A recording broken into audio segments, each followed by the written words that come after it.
चोरैलू, कौने फूलवा से खुशबू मंगैलू, कौने बदरा से कजरा चोरैलू, कौने फूलवा से खुशबू मंगैलू।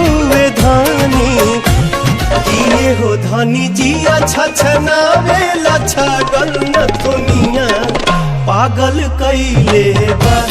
किए हो धानी जिया छछनावेला छागल न दुनिया पागल कैले बा।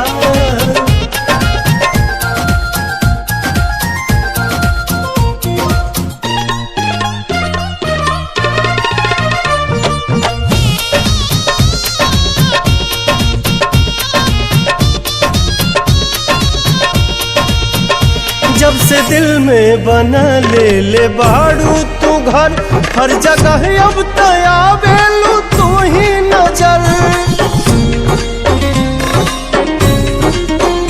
नैना चित चोर ऐसन असर कर गइल, तब से आवाज दिल दीवाना भइल। बोली लागेला जैसे सुगनिया, चाल में लागे फिर के हिरनिया। ये धानी लाली लाली बिंदिया तनिंदिया ले भागल न दुनिया पागल कैले बा। किए हो धानी जिया छछनावेला छागल न दुनिया पागल कैले बा।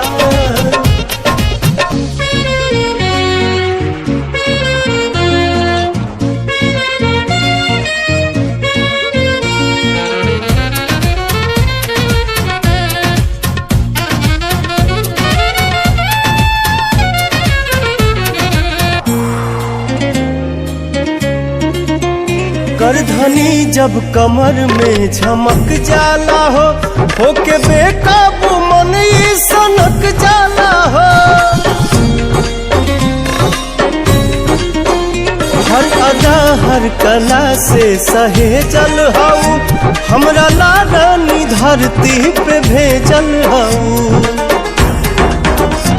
इमारत के भगवान गढ़ले, कोनो कमी कसर नहीं छोड़ले। ये धानी का जानी कितना मेटेरियल वाला गल न दुनिया पागल कैले बा। किए हो धानी जिया छछना